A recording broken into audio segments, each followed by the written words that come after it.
Segala puji, hormat, dan syukur kami naikkan kepada Tuhan Allah yang hidup, Juru Selamat kami yang tunggal, Yesus Kristus.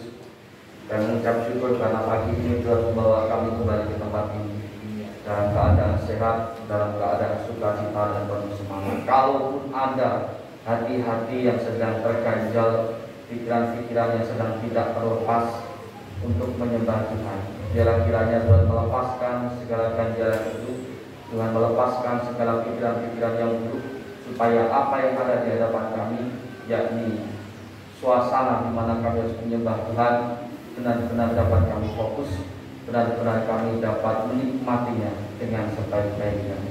Sebab momen ini adalah momen yang tepat bagi kami untuk menikmati berkat Tuhan. Tetapi ketika firman Tuhan ini ditaburkan, biarlah hati kami terbuka menerimanya, pikiran kami pun juga terbuka menerimanya, dan hidup kami pun terbuka untuk melakukannya.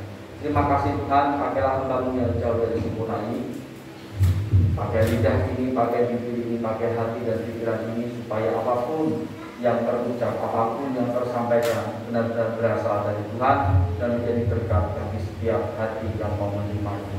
Terpujilah nama-Mu Tuhan, dalam nama-Mu Tuhan kami Yesus Kristus, Tuhan dan Juru Selamat kami yang hidup, kami berdoa dan mengucap syukur. Amin. Silakan Bu. Shalom. Shalom.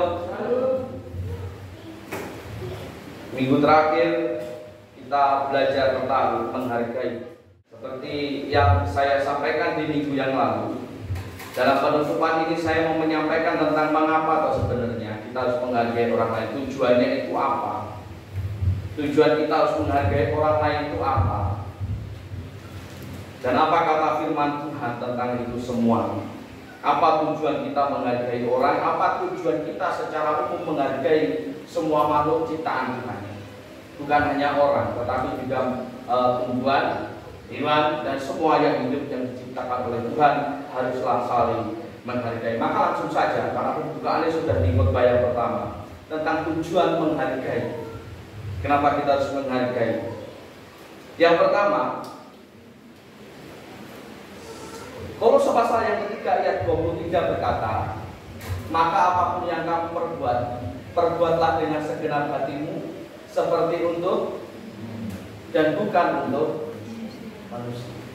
Kolose 3 ayat 23 berkata, apapun yang engkau perbuat, maka perbuatlah dengan apa?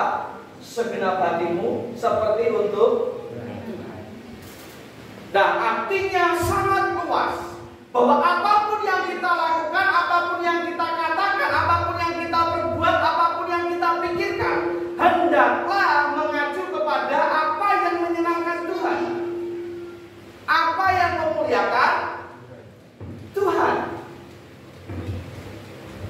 Ya, bukan menyenangkan manusia, tetapi menyenangkan Tuhan.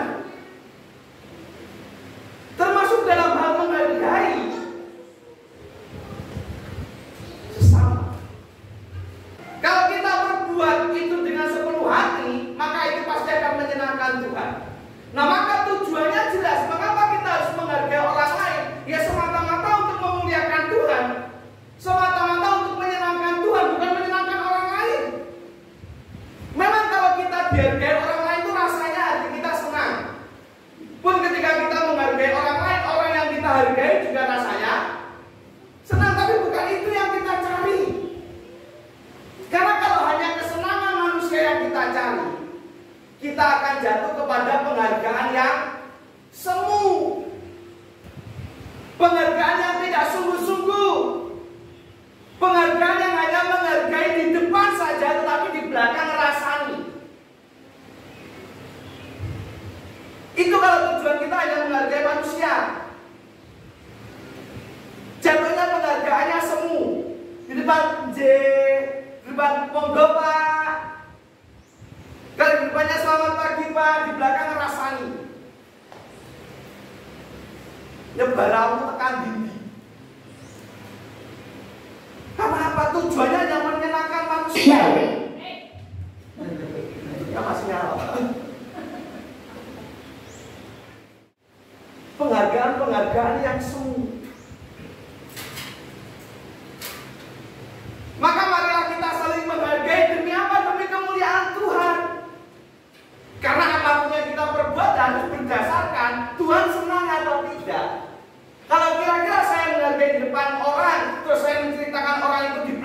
kira-kira Tuhan senang atau tidak, itu prinsip, itu kunci.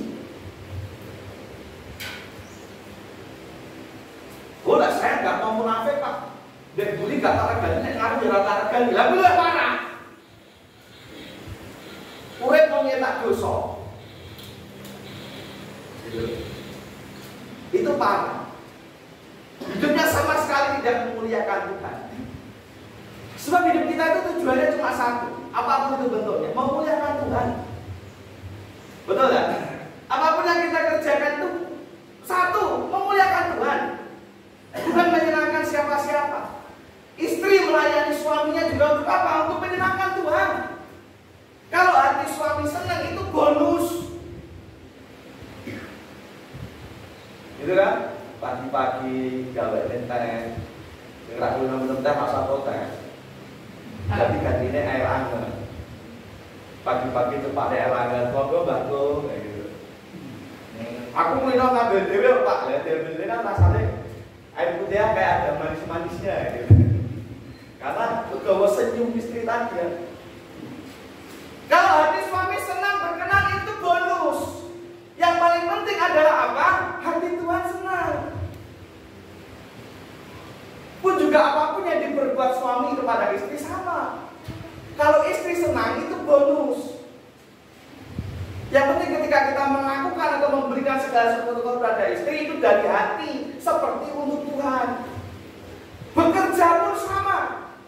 Bekerjalah seperti untuk Tuhan. Ketika kita bekerja seperti untuk Tuhan, ya pasti tanggung jawab, pasti yang terbaik. Pak tuh itu lihat Mas Raka itu lihat meleceh sini itu benar-benar lah karuan. Karena pengen yang terbaik. Dan saya yakin bukan semata-mata untuk menyenangkan orang atau pelanggan, tapi menyenangkan Tuhan. Kalau dipuji oleh pelanggan, dipuji oleh pemesan itu bonus. Kan begitu loh? Karena tujuannya menyenangkan Tuhan.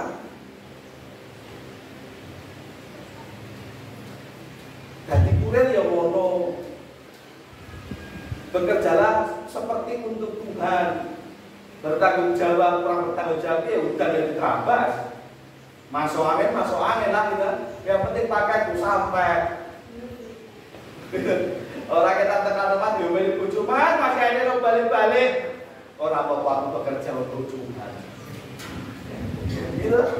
Enggak itu bonus akeh, itu bonus ke konsumen itu bonus, namanya bonus kan. Tapi terpenting hatinya Tuhan senang. Kan begitu. Jadi kerjakanlah segala sesuatu itu seperti untuk Tuhan supaya apa? Nama Tuhan dipermuliakan. Menghargai orang pun sama. Baik itu di rumah, baik itu di pekerjaan, baik itu di masyarakat, baik itu di gereja sekalipun. Hargailah orang lain karena engkau menghargai ciptaan Tuhan dan menghargai yang menciptakan. Orang yang ciptaan Tuhan sing elek. Ya mau ireng, mau putih, mau lemu, mau kuru, mau keriting, mau lurus. Oh dasar lu keriting lu. Kasih nyiptain keriting riwayat Tuhan kok. Anda mengejek keritingnya itu berarti Anda mengejek yang menciptakannya. Hanya saya bukan porno. Kalau suami istri berhubungan terus dari anak keriting, ireng, lemu. Nah emang jenengan minta request, Tuhan request. Nah jero emang melu mulai ini kan orang. Sing mulai ini kan Tuhan yang mempersatukan itu. Wah, bilang apa mesti itu pesat, nyecek Tuhan. Udah tidak menghargai ciptaannya. Artinya sama saja tidak menghargai yang menciptakan.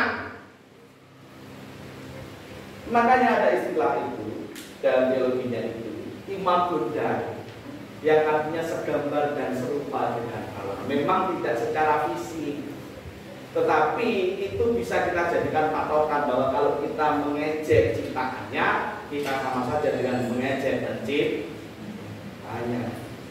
Ini contoh, ini yang membuat patung. Nah, mungkin saya dong, masa perlu tak ceritain mana aku dari lama ngekek. Kan orang perlu tahu kok dhewe. Lek jadi kan ngomong iki elek berarti kok kalau ngece sing gawe jajan dengan sing gawe ro karwan iso dadi kaya ngene wong rantu. Ini baru barang. Kalau ciptaannya makhluk hidup, mongko ki apa? Padahal Tuhan menciptakan segala sesuatu itu, mengizinkan segala sesuatu tercipta bukan tanpa alasan, bukan tanpa sebab, semuanya saling melengkapi. Sak jengkel saya dengan tikus. Ya, menurut saya itu hewan yang nomor 1 masuk neraka, tikus itu. Menurut saya, monggo bukan Tuhan ini, tapi menurut saya begitu. Sak jengkel saya dengan tikus, tapi Tuhan tahu alasan mengapa menciptakan tikus. Salah satunya gawe aku jengkel. bukan itu. Karena dalam rantai makanan tikus itu mangsa ular. Kan gitu ya Pak ya. Dalam rantai makanan tikus itu mangsa ular. Padahal yang dimaksud tikus itu tikus awal, bukan tikus oma. Ulo mangan tikus ora mungkin ya oma. Ulo nukul sikil. Tapi artinya apa? Selalu ada alasan mengapa Tuhan menciptakan. Maka jangan rendahkan, jangan jelek-jelekkan. Kalau nggak mampu memuji, setidaknya jangan ngelak-ngelak gitu. Kalau nggak mampu membuat senang, setidaknya jangan membuat sedih. Terus orang iso gak seneng, gak sedih, ya luar biasa ya.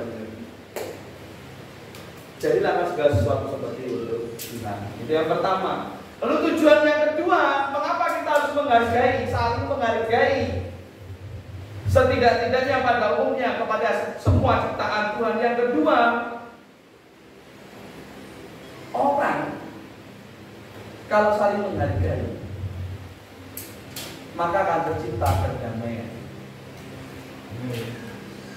Betul tak? Coba buka dalam kitab Roma pasal yang ke-12.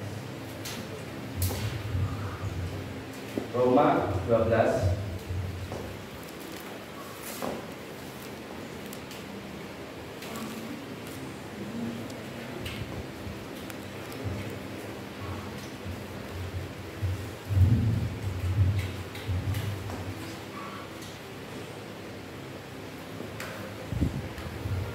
ayatnya yang ke-17.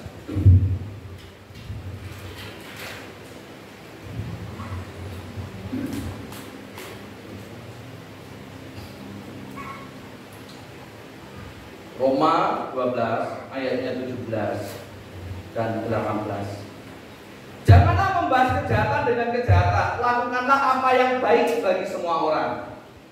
Sedapat-dapatnya, kalau hal itu tergantung padamu, hiduplah dalam perdamaian dengan semua orang. Ojo balas kejahatan kalau kejahatan. Lakukanlah apa yang baik bagi semua orang. Menghargai itu baik atau tidak? Baik atau jahat? Baik. Lah tapi aku gak diregani Pak. Janganlah membalas kejahatan dengan kejahatan. Jelas saya itu juga.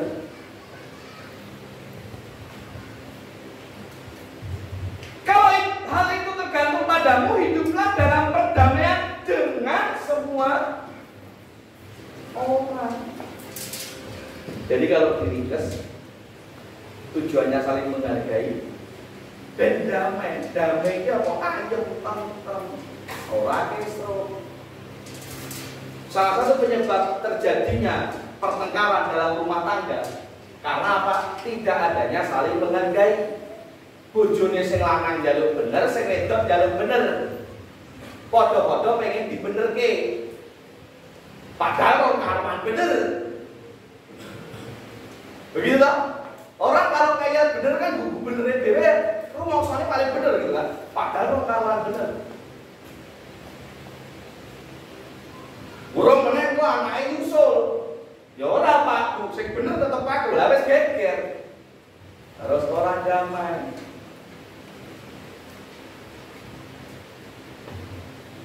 Suami dengan istri, orang tua dengan anak, kakak dengan adik harusnya saling menghargai kalau mau damai.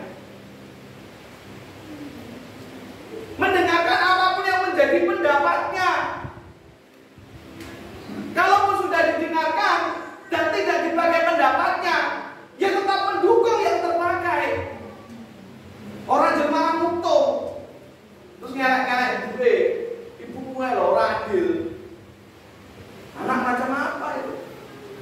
tidak bisa menghargai orang tuanya. Lalu sebenarnya yang terjadi apa? Bersatukah keluarganya? Bersatukah keluarganya? Ya. Maka kedamaian itu akhirnya terpecah-pecah. Ketika ada satu anggota keluarga yang tidak bisa menghargai anggota keluarga yang lain, maka mustahil kedamaian akan terjadi. Apapun alasannya. Lah karena bapakku senengannya mendemok. Tombol nomor kok ora tau belanja ibuku kok. Ngapain tak hargai, Pak? Ngono-ngono bapakku. Iya ora ada bapakmu, ora ana awakmu. Maka tidak sepantasnya kamu merendahkan bapakmu bagaimanapun juga. Gitu kan? Tetapi bocah dua Pak, bocah itu dia ngomong umumnya lah. Orang belum manut wong tuwa, Pak. Ngono-ngono kuwi anakmu. Generasi penerusmu, itu generasi penerus rusak. Tapi kan sing nyetak awakmu. Itu dulu kamu membuatnya dengan berpeluh keringat dan permintaan doa kepada Tuhan. Lo tahu enggak? Anak itu seburuk apapun Anda atau kita menganggap jelek anak kita, senangkap apapun mereka, anak itu bagi saya jawaban doa dan mujizat terbesar dari nyawol. Sangat tidak mungkin dikerjakan manusia tanpa campur tangan Tuhan. Tapi kan saya keringetan aku, Pak. Ini kan saya nyebelkan Tuhan. Maka tidak sepantasnya kita merendahkan yang namanya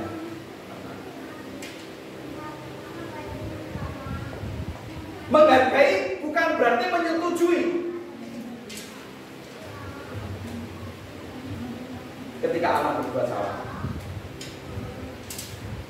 anakku bolos tadi, Pak, berarti harus menghargai. Ya wes saya bolos ora pokok seperti balik rumah ya nggak mau juga.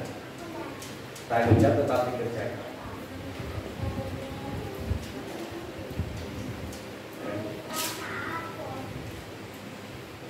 Terus anak balik, oh jadi Pak, manut kalau orang tua kan enak kalau kali menghargai. Damai, ayo.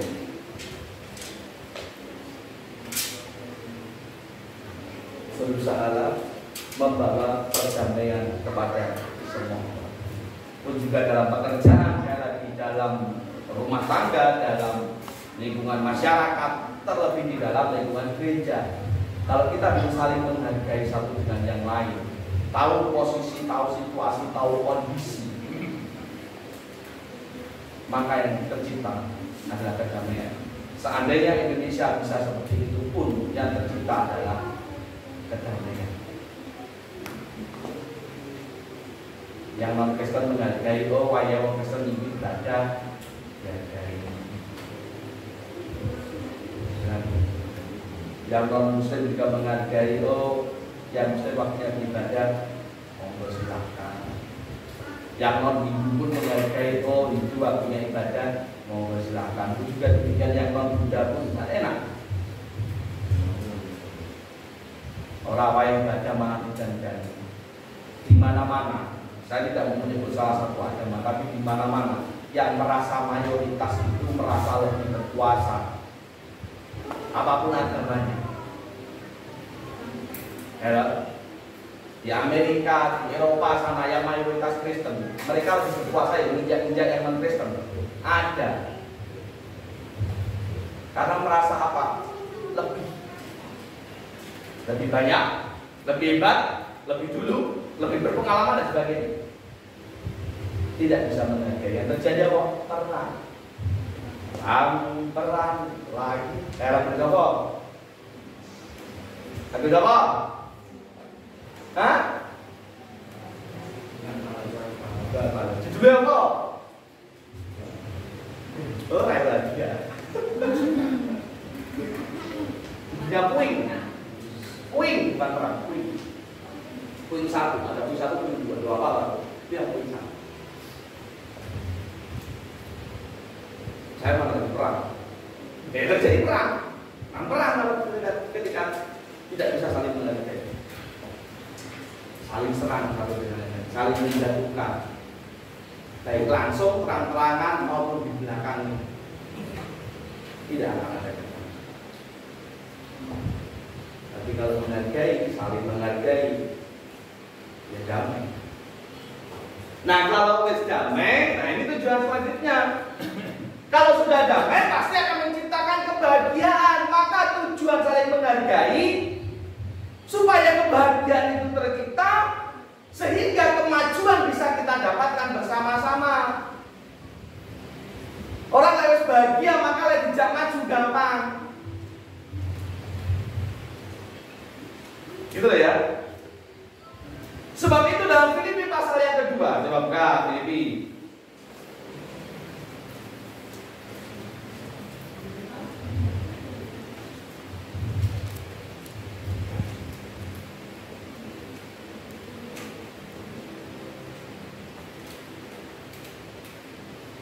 Filipi pasalnya yang kedua, ayatnya yang ke-4.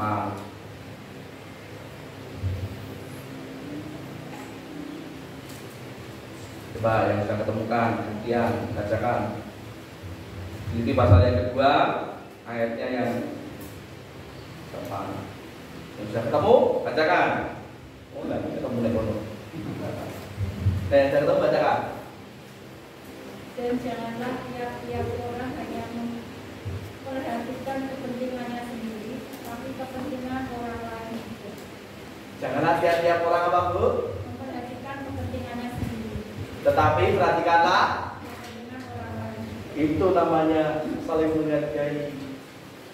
Harus kan bahagia. Orang kalau nggak egois itu kan akhirnya jadi bahagia toh. Dia caranya menyenangkan satu dengan yang lain. Ya itu adalah seperti saya bilang. Kalau nggak bisa membuat bahagia, setidaknya jangan menyusahkan. Ya lah, wes saya so nggak bisa seneng, nyusahne. Main gua apa? Terus hidupmu itu tujuannya apa? Ya itu Pak, apa? Menyusahkan orang lain. Oh bagus. Gak akan ada kebahagiaan. Apalagi berjalan beriringan bersama. Gak bisa. Pun di gereja juga sama. Ketika tidak bisa saling menghargai, maka kebahagiaannya gak akan tercapai. Program pun juga gak akan jalan.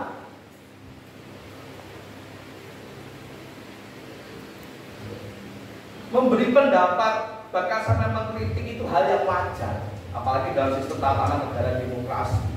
Dan baptis pun menganut asas demokrasi. Tapi harus tahu waktu, tahu tempat, tahu situasi, tahu kondisi. Dan kalau tujuannya bukan untuk memuliakan Tuhan, penting tidak usah. Kalau tujuannya hanya untuk apa tadi Bu? Kepentingan apa? Kepentingan diri sendiri. Yang penting tidak usah. Lebih baik diam dan ikuti, supaya yang lain tidak menjadi terganggu.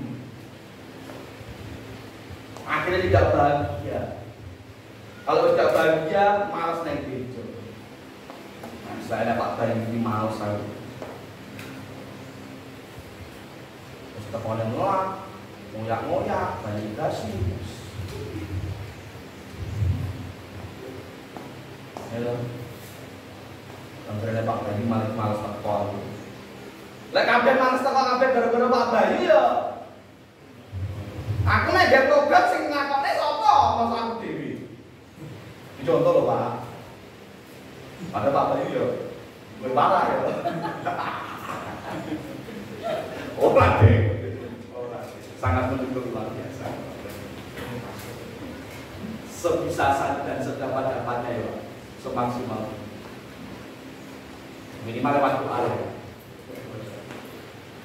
Pasti begitu. Nah, apa ya iso Pak itu dilakoni Pak? Bisa. Karena 1 Korintus pasal 12 ayatnya. Coba buka lagi. Ibu dia lagi Pak Bayu. Dan kita mesra. Dan kita saling menghargai. 1 Korintus 12 ayat yang 7 Pak.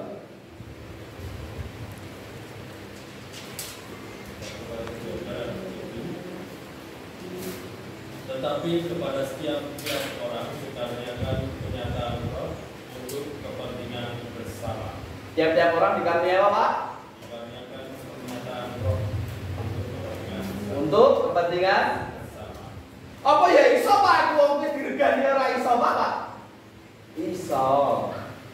Kalau pada dasarnya tiap-tiap orang, tiap-tiap kita semua punya karunia untuk apa Pak?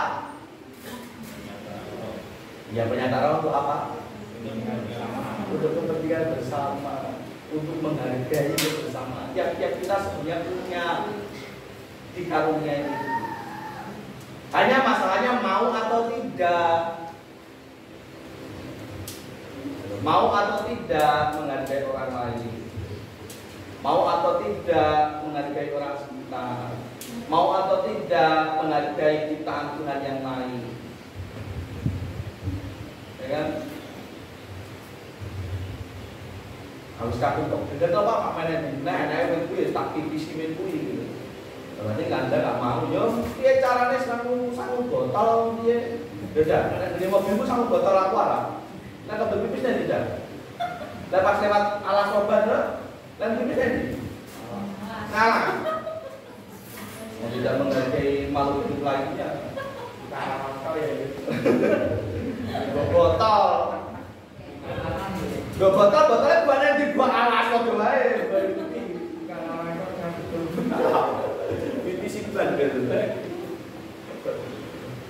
Ya jangan, nanti tidak terjadi kedamaian, tidak ada cinta bersama. Bagaimanapun juga kita butuh tumbuhan. Makin lama oksigen makin menipis. Mengapa? Karena hutan yang disebut paru-paru dunia itu makin lama makin habis. Mengapa disebut paru-paru dunia? Karena hutan menjadi penyumbang terbesar oksigen yang kita butuhkan. Saya nggak tahu perhitungan itu, bukan bidang saya. Tapi setiap tahun berapa hektar lahan yang habis. Entah itu jadi pabrik, entah itu jadi perumahan, entah itu jadi mall. Akhirnya tahun berapa itu saya pernah lihat itu apakah benar atau tidak. Tapi saya pernah lihat videonya. Di Cina itu oksigen itu gitu. Kalengan. Kalengan dengan bisa beli di supermarket oksigen murni. Oksigen murni didol kalengan. Lah itu sampai terjadi di sekitar kita. Ya pernah kiri gara-gara mau tuku oksigen. Milih karena pilih makan atau pilih oksigen. Saya makan tapi rasa bekat, saya bekat tapi rasa makan. Milih ini. Pulang kiri itu masih dole. Kita butuh tumbuhan. Makanya benar saya mendukung Pak Rektor. Sekecil apapun lahan buat penghijauan. Maya sudah menghasilkan lombok panen, terong panen, pastorio rasanya, tapi itu menghasilkan oksigen juga. Seger toh. Walah kayak Pak Indonesia Padran. Oh no, kayak Padran. Jadi orang Padran, atau aku tak ada dengar. Betul ono. Ada berusaha untuk menangani pangan merah kan itu usaha aku, bukan saya tidak mau buat pangan merah bisa. Tadi bisa ya garing. Menghargai tanah, menghargai tumbuhan, menghargai hewan yang lain. Ya, jadi apa tujuannya? Yang jelas pertama, memuliakan Tuhan, bukan menyenangkan manusia. Kita menghargai orang lain jangan untuk menyenangkan orang lain. Orang lain nggak pernah ada puasnya. Hari ini mungkin senang, besok belum tentu. Maka urusannya, dan kita nggak bisa mencegah orang itu senang atau tidak. Maka urusannya orang itu lah, mau senang atau tidak. Yang penting kita menyenangkan Tuhan itu, memuliakan Tuhan loh. Itu tujuannya untuk apa? Supaya tercipta kedamaian. Jujur wis damai, terciptalah kebahagiaan sehingga bisa maju bersama-sama. Baik itu di keluarga, baik itu di gereja, di masyarakat apa-apa. Satu lingkungan RT orang yang bahagia, saling musuhan, saling tidak menghargai. Program RT kan melakukan apa nanti? Dijak kerja bakti, mesti dalam orang yang semangat kok. Pak Rito, gak seneng karo tambane to, boleh gak seneng karo tambane bener. Piye nek kok jalan? Ah malas aku lek kerja bakti ketemu Pak Rito, kemudian kayak malas. Ya aku gitu. Makanya saling menghargai. Dan ingat di beberapa khotbah yang ini perintah Tuhan. supaya kita bisa kontrol diri, supaya kita bisa mawas diri. Hargailah orang lain sebagaimana Anda pun ingin dihargai. Tidak usah untuk dulu, ya aku tuh dihargai dulu Pak. Ini bukan ajaran iman. Kita yang harus bisa karena setiap kita tadi memiliki, diberikan karunia roh untuk memikirkan kepentingan bersama. Mulailah dari diri untuk menghargai orang lain. Tahu situasi, tahu kondisi, tahu apa saja yang harus dilakukan. Menghargai orang lain. Karena kita harus sadar bahwa kita diciptakan berbeda-beda. Anak kembar itu saja gitu. Ono sisi senengane ketok, ono sisi senengane ketan. Padahal kembar. Dalam kesukaan tidak sama. Apalagi terlahir dari orang tua yang berbeda dengan rentang zaman yang berbeda. Aku kalau Pak Arif tahu senang aku musik rock, Pak Arif itu tak harus musik rock, aku di barat tanda. Seringkali paling rock. Oh, Pak Arif itu nyetar kocok, aku ngantuk. Tapi apakah itu menghalang untuk kita berdamai? Tidak. Saling menghargai. Ya, saya kira ya Pak Arif itu nyetar kocok, aku tak mau tidur. Gitu lah. Saling menghargai saja. Jangan memaksakan apa yang Anda suka, apa yang Anda inginkan, apa yang Anda berikan kepada orang lain. Apalagi tahu kalau itu tidak cocok.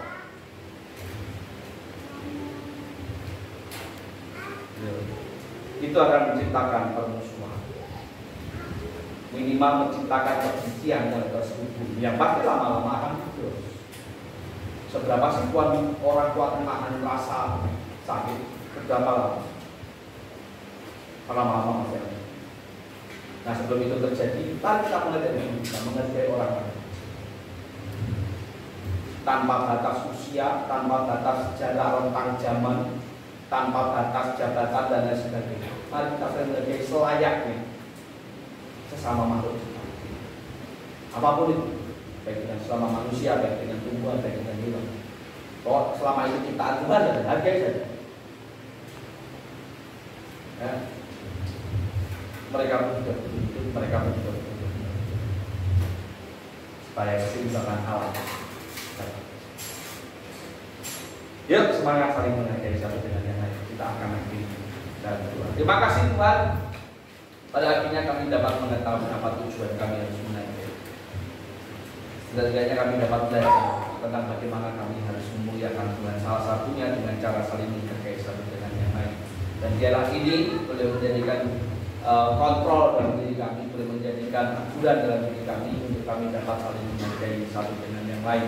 Tetapi dimulai dari rumah tangga, kemudian meluas sampai ke masyarakat, gereja, lingkungan pekerjaan dan sebagainya.